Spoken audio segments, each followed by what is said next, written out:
Imagine une chambre plongée dans le silence. L'ombre danse sur les murs d'une demeure où le temps s'est arrêté. L'air y est lourd, saturé du poids des regrets et de l'amertume.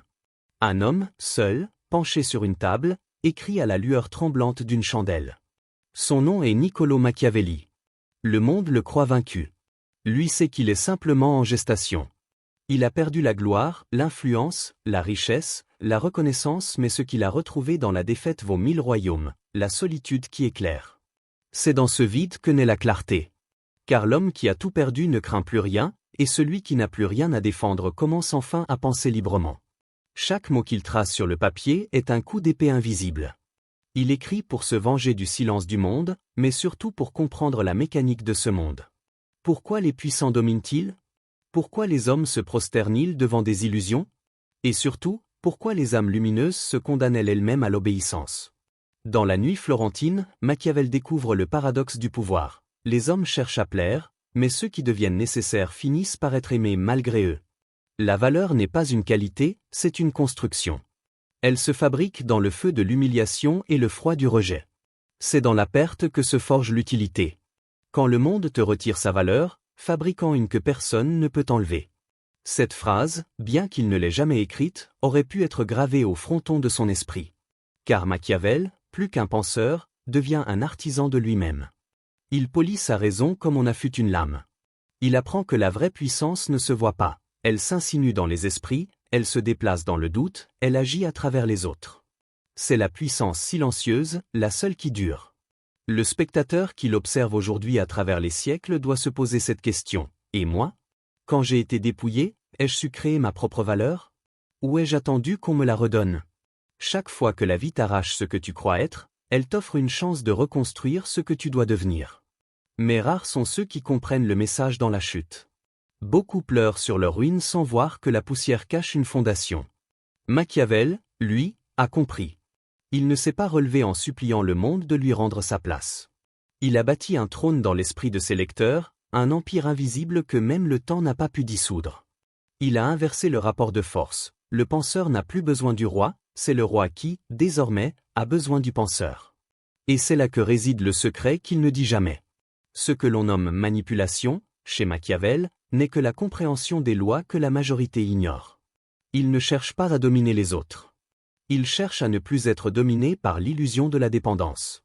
La société adore ceux qui obéissent, mais elle finit toujours par se prosterner devant ceux qui deviennent indispensables. Ce n'est pas une leçon politique. C'est une alchimie intérieure. Le monde t'enseigne à chercher ton reflet dans le regard des autres. Mais la véritable valeur, celle que nul ne peut acheter, n'est quand ton regard devient miroir, quand ton silence devient enseignement, quand ton absence pèse plus lourd que la présence des autres. Alors, pose-toi une dernière question, veux-tu être aimé? Ou veux-tu être nécessaire? Car l'amour s'efface avec le vent, mais la nécessité façonne les empires. Machiavel a compris une vérité que la majorité refuse d'admettre, le bruit est la maladie des esprits faibles. Le monde moderne l'a perfectionné, l'a habillé de lumière, l'a transformé en vertu. Mais le bruit, ce besoin constant d'être vu, entendu, validé est la preuve d'un vide intérieur que l'on tente de dissimuler. Regarde autour de toi. Tout le monde parle. Tout le monde expose. Tout le monde réclame son fragment d'attention.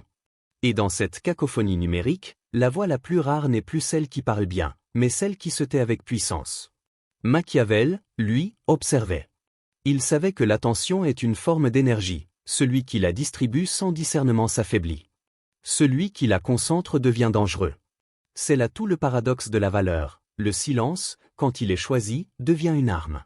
Dans les cours italiennes du XVIe siècle, les puissants parlaient en symboles, non en mots. Leur autorité ne venait pas de ce qu'ils disaient, mais de ce qu'ils retenaient de dire. Un regard mesuré, une absence calculée, un retard volontaire, tout était communication. Le secret, dans ce monde d'apparence, n'était pas de convaincre mais de créer le manque. Machiavel a compris que la rareté n'est pas seulement un principe économique, c'est une loi spirituelle. Ce que tu offres sans réserve perd sa valeur. Ce que tu retiens crée le désir. Et plus ton silence devient dense, plus les autres y projettent leurs propres interprétations. Tu n'as plus besoin de parler, ton absence fait le travail à ta place. Celui qui veut être vu disparaît. Celui qui apprend à disparaître finit par devenir visible à jamais. Cette phrase résume le renversement total du paradigme moderne. Nous avons confondu visibilité et importance. Nous croyons que ce qui brille existe. Mais Machiavel savait que ce qui dure ne brille pas, et que le soleil finit toujours par brûler ceux qui s'y exposent trop longtemps. Dans l'art du pouvoir, le silence n'est pas une soumission, c'est un espace de stratégie. C'est dans ce vide que tu observes les impulsions des autres, leurs failles, leurs contradictions, leurs vérités qu'ils révèlent en parlant trop. Pendant que le monde bavarde, toi, tu deviens carte. Tu étudies les lignes de force, les dépendances invisibles, les besoins non exprimés. Et soudain, tu n'as plus besoin de lutter, les autres t'offrent le pouvoir, par fatigue, par admiration ou par crainte. Machiavel aurait dit : le silence est le seul langage que la peur ne peut pas corrompre. C'est pour cela qu'il fascine autant qu'il effraie. Il renvoie à chacun le reflet de sa propre agitation. Face à un homme qui se tait avec calme, le bavard se sent nu. Et le monde, habitué à consommer les mots comme des marchandises, ne sait plus comment gérer le vide d'un être complet. Dans une époque où tout le monde s'expose, la stratégie la plus sombre et la plus brillante est effectivement de redevenir mystère. Pas pour manipuler, mais pour reprendre le contrôle de ta présence. Car ta présence, c'est ta monnaie la plus rare. Et plus tu la dépenses avec discernement, plus sa valeur grandit. Ceux qui maîtrisent leur présence contrôlent la perception. Et ceux qui contrôlent la perception possèdent la réalité. Comprends bien, le monde ne récompense pas le talent, il récompense l'irremplaçable. Et pour devenir irremplaçable, il faut savoir s'effacer au bon moment, laisser le manque faire son œuvre, et revenir quand ton silence est devenu légende. Ce n'est pas du cynisme. C'est une loi énergétique. Tout ce qui est rare attire. Tout ce qui se répète meurt. Et celui qui apprend à se taire avec intention devient un aimant dans un monde saturé de bruit. Le prix du silence, c'est la patience. Mais la récompense du silence, c'est la maîtrise du monde intérieur. La nuit est tombée sur Florence. Les cloches se sont tues, et le vent siffle entre les pierres froides. Machiavel s'avance, seul, à travers les ruelles désertes. Chaque pas résonne comme un souvenir, chaque ombre lui murmure une vérité qu'il avait refusé d'entendre. Il pensait jadis que les hommes étaient prévisibles, que le pouvoir se calculait. Mais l'exil lui a révélé une loi plus ancienne que la politique. La vie ne donne rien sans tester ta conscience. Car la vie n'est pas une maîtresse tendre. C'est une forge. Et toi, tu es le métal incandescent qu'elle travaille. Chaque épreuve est un marteau, chaque perte un feu, chaque silence une trempe. Elle façonne ton esprit pour voir si tu peux supporter la forme de ton propre destin. Machiavel disait que la nature humaine n'est ni bonne ni mauvaise. Elle est moulable. Mais rares sont ceux qui acceptent d'être modelés. La plupart se figent dans la peur de changer de forme, oubliant que le fer qui refuse le feu ne deviendra jamais épais. Tu crois connaître ta force, mais c'est faux. Tant que rien ne s'est effondré, tu vis dans une illusion. Ce que tu appelles stabilité n'est souvent qu'un équilibre fragile de confort et d'habitude. Ce n'est qu'au moment où tout s'écroule que ton âme montre son vrai visage. C'est là que le destin te regarde. Il ne juge pas tes prières. Il ne s'intéresse pas à tes paroles. Il observe ta capacité à recommencer. Ce que tu crois être ta faiblesse n'est qu'une force mal dirigée. Combien de fois as-tu cru être détruit, alors que tu étais simplement en train de naître ? Combien de fois as-tu pris pour un échec ce qui n'était qu'un passage ? La vie t'arrache tout, non pas pour te punir, mais pour vérifier si tu es prêt à construire sans béquille. Chaque perte est un miroir. Quand tu y regardes ton reflet, il ne te renvoie pas ton visage, mais ton niveau de foi. Et la foi, ici, n'est pas religieuse. C'est la confiance brute dans ta capacité à recréer ton univers à partir du vide. Pose-toi la question, si tout s'effondrait aujourd'hui, que resterait-il de ta valeur ? Ton nom ? Tes possessions ? Tes diplômes ?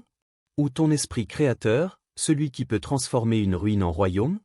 Le penseur dangereux ne possède pas grand-chose. Mais il détient une arme invisible, la certitude que rien ne peut lui être réellement retiré. Parce qu'il sait que tout ce qu'il perd dans la matière, il le regagne en lucidité. Machiavel, face à son propre effondrement, n'a pas supplié le monde de le comprendre. Il a regardé le vide droit dans les yeux et il y a trouvé un allié. C'est là, dans ce silence intérieur, que naît la vraie puissance. Pas celle qui impressionne. Celle qui reconstruit. Le test invisible du destin n'a qu'une seule question. Peux-tu tout perdre sans te perdre toi-même ? La plupart échouent. Ils deviennent amers, cyniques, désenchantés. Ils croient que le monde les a trahis, alors qu'il les formait. Ils n'ont pas compris que la douleur est une initiation, et que celui qui la traverse sans fuir devient métal divin, souple, précis, indestructible. Le vrai Machiavel n'était pas le conseiller des princes. C'était le disciple silencieux de la souffrance. Celui qui a découvert que le pouvoir suprême n'est pas d'imposer sa volonté, mais de conserver sa lumière au milieu de la destruction. Et c'est pour cela qu'il est resté éternel. Parce que les époques changent, les royaumes tombent, les couronnes s'effacent, mais la conscience d'un homme qui a vaincu sa peur ne meurt jamais. Dans la chambre où il médite, l'air semble chargé d'une tension invisible. La plume tremble entre ses doigts.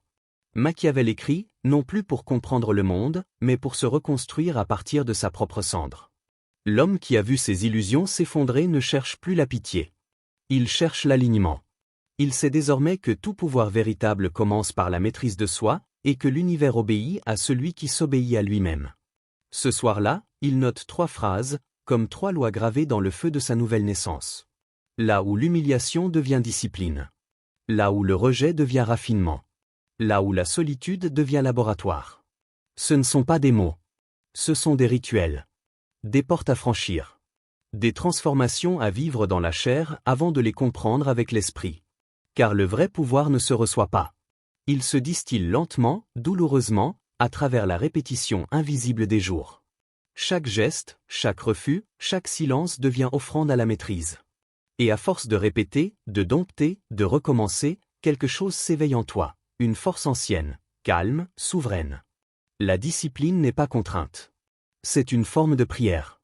Chaque fois que tu refuses la distraction, tu honores ta direction. Chaque fois que tu choisis le travail intérieur plutôt que la fuite, tu poses une brique dans le temple de ton esprit. L'esprit dominé par la peur est déjà esclave. Mais l'esprit discipliné devient magnétique. Napoléon Hill. Ces mots ne sont pas une métaphore. Le magnétisme est réel. C'est ce que ressentent les autres lorsqu'ils croisent quelqu'un qui a fait de son chaos un ordre. Le monde reconnaît instinctivement un esprit discipliné. Il n'a pas besoin de parler fort, sa présence impose le respect. Il attire, non par le charme, mais par la cohérence. La peur, elle, est le contraire du magnétisme. Elle disperse ton énergie. Elle te fait fuir au lieu d'agir, te fait attendre la validation au lieu d'imposer la direction. C'est une corrosion lente qui éteint l'étincelle divine de ton intention. Mais quand la peur devient un signal, quand tu l'accueilles comme un indicateur et non comme une limite, alors tu cesses d'être victime du monde. Tu deviens architecte du monde intérieur. Chaque matin, Machiavel réécrit ses idées, non pour les publier, mais pour s'exercer à voir clair dans le brouillard de ses émotions. C'est son rituel, son ascèse. Il polit sa pensée comme d'autres polissent une épée. Et peu à peu, il comprend que la clarté mentale est la forme la plus haute du courage. Car le courage véritable ne se crie pas. Il se cultive en silence, dans le refus patient de céder aux impulsions qui dispersent. Le courage, c'est rester fidèle à une direction que personne ne comprend encore. C'est persévérer sans témoin. Le rituel du pouvoir ne nécessite ni autel ni spectateur. Il exige seulement ta présence totale à toi-même. Là, dans la solitude, tu apprends que la maîtrise n'est pas le contrôle. Elle est l'accord parfait entre ton désir et ton action. Et quand ces 2 forces s'alignent, le monde extérieur se réorganise autour de ton centre, comme aimanté. Alors la douleur cesse d'être ennemie. Elle devient initiation. Chaque cicatrice devient une signature énergétique. Chaque perte, une preuve de puissance. Et dans cette obscurité consciente, se forge la valeur dangereuse, celle qu'aucune circonstance ne peut détruire. C'est ici que naît le Machiavel véritable, non plus l'homme des intrigues, mais le sage qui s'appartient. Lui ne cherche plus à dominer. Il irradie. Parce qu'il a compris que gouverner le monde commence par se gouverner soi-même. Et chaque matin où il reprend sa plume, il recommence le rituel. Le même, immuable. Non pour redevenir puissant mais pour demeurer lucide. La société moderne vend des illusions de visibilité. Des foules entières se battent pour être vues, mais très peu œuvrent pour être indispensables. Or, dans un monde saturé de voix, le véritable pouvoir n'est pas de parler, c'est d'être écouté même quand on se tait. La véritable richesse se cache derrière l'utilité silencieuse.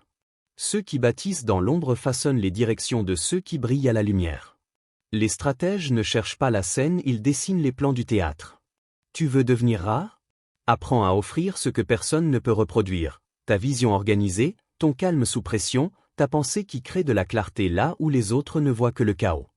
Les grandes réalisations naissent du contrôle de soi, et non du hasard. Napoléon Hill. Les puissants ne sont pas ceux qui savent tout faire. Ce sont ceux qui savent se contenir. Car celui qui se contient ne réagit pas, il oriente. Et celui qui oriente finit toujours par dominer ceux qui s'agitent. Machiavel l'avait compris, le danger n'est pas dans la puissance, mais dans la puissance inconsciente. L'homme qui agit sans conscience devient prisonnier de sa propre force. Son pouvoir le consume au lieu de le servir. Mais celui qui discipline son feu intérieur, qui le canalise avec méthode, devient une arme de précision dans un monde d'explosions émotionnelles. Car la maîtrise des désirs, c'est la maîtrise du jeu. Celui qui gouverne ses pulsions peut diriger un empire. Celui qui s'y soumet devient sa propre pièce. Alors, demande-toi avec une rigueur froide. Que contrôles-tu réellement? Tes émotions, ou leur illusion de vérité? Ton temps, ou la distraction qu'on t'a vendue? Ton ambition, ou la peur de ne pas être assez? Ces questions ne sont pas des exercices mentaux. Elles sont des miroirs de stratégie. Car le monde appartient à ceux qui ont cessé d'être manipulables. Le stratège véritable n'est pas celui qui calcule froidement, mais celui qui a transformé sa sensibilité en outil de lucidité. Il sent plus que les autres, mais il ne s'y perd jamais. Il lit les courants invisibles, et agit avant que les autres ne perçoivent le mouvement. Être stratège, ce n'est pas être distant. C'est être décalé dans le temps. Toujours un pas avant, toujours une émotion après. Là où la foule réagit, tu observes. Là où la foule commente, tu ajustes. Là où la foule s'épuise, tu avances. L'art de devenir nécessaire, c'est l'art de la valeur organique. Tu deviens irremplaçable quand ton esprit devient outil pour les autres, non pas parce qu'ils te suivent, mais parce que ton existence crée de la structure dans leur désordre. C'est là que naît la rareté. Non pas dans la mise en scène de ta personne, mais dans la constance de ton utilité. Le monde cherche la nouveauté. Toi, cherche la pertinence. Car la nouveauté s'épuise. Mais la pertinence traverse les époques. Le stratège n'aspire pas à plaire, il aspire à peser. Et pour peser, il faut comprendre la gravité de son propre être. Ce poids intérieur, c'est ce qui fait qu'on te consulte avant d'agir, qu'on te redoute sans te haïr, qu'on t'écoute sans comprendre pourquoi. Tu n'es plus un nom. Tu deviens une fonction. Tu n'es plus visible, tu es nécessaire. Le plus sombre des secrets de Machiavel n'était pas dans ses écrits, mais dans son regard. Un regard où l'on voyait brûler la trace d'un homme qui avait cessé d'attendre la permission du monde pour exister. Son exil n'était pas une défaite. C'était une forge. Chaque humiliation y était un métal brut, chaque échec une étincelle, et chaque silence, un feu qui travaillait dans les profondeurs. Ce n'était pas un philosophe qui méditait sur la politique, c'était un alchimiste qui expérimentait sur lui-même. Car le véritable pouvoir n'est pas d'imposer le changement aux autres, mais de s'imposer à soi-même la transformation que les autres n'osent pas affronter. Le trick n'était pas de manipuler les gens. C'était de se manipuler soi-même jusqu'à devenir l'instrument exact de sa propre destinée. Et c'est là le vrai pouvoir, la capacité à s'auto-transformer sans permission. Sans public. Sans reconnaissance. Sans applaudissements. La métamorphose n'a pas besoin de spectateurs. Elle se produit dans le silence, dans le feu intérieur qu'on apprend à nourrir seul, jusqu'à ce qu'il éclaire tout un royaume invisible. Imagine-toi face à ton reflet. Tu crois voir un visage. Mais ce que tu regardes, c'est une série de versions de toi-même que tu as construites, détruites, reconstruites, et qui te jugent à tour de rôle. Machiavel aurait dit : le plus grand crime de l'homme, c'est de rester identique. Car tout ce qui stagne se meurt. Et tout ce qui brûle renaît. C'est la loi du feu, il ne conserve rien, il transmute. La plupart veulent la paix sans guerre, la puissance sans solitude, l'ascension sans dépouillement. Mais celui qui cherche à devenir dangereusement précieux doit d'abord se consumer dans la flamme de sa propre volonté. Chaque transformation véritable exige un sacrifice, l'ancien toi. Le toi peureux, hésitant, cherchant des preuves dans le regard des autres. Celui-là doit disparaître non pas dans la douleur, mais dans la clarté. Car quand tu comprends que personne ne viendra te valider, tu entres dans une autre dimension, celle où tu n'as plus besoin de permission pour être ce que tu es. Napoléon il disait encore : l'homme est maître de son destin parce qu'il est maître de ses pensées. Mais ce que Machiavel a ajouté, silencieusement, c'est que maîtriser sa pensée ne suffit pas. Il faut la soumettre à l'action disciplinée, répétée, impitoyable, jusqu'à ce que ton esprit et ton corps deviennent un seul et même instrument de création. La métamorphose est un art brutal. Elle arrache, elle brûle, elle déracine. Mais de ces cendres naît une conscience que rien ne peut plier. C'est ainsi que l'homme ordinaire devient l'architecte du destin. Non pas en dominant les autres, mais en se forgeant au point de devenir la source de sa propre gravité. Le feu ne demande pas qu'on le regarde. Il brûle. Et c'est en brûlant qu'il devient lumière. Ferme les yeux. Souviens-toi, chaque pensée répétée devient croyance. Chaque croyance devient direction. Et chaque direction devient destin. Tu veux devenir dangereusement précieux? Alors maîtrise la seule chose que personne ne peut enlever, ta conscience. L'homme qui se connaît lui-même n'a plus d'ennemi extérieur. Napoléon Hill. Deviens rare. Deviens silencieux. Deviens valeur. Et laisse le monde venir à toi.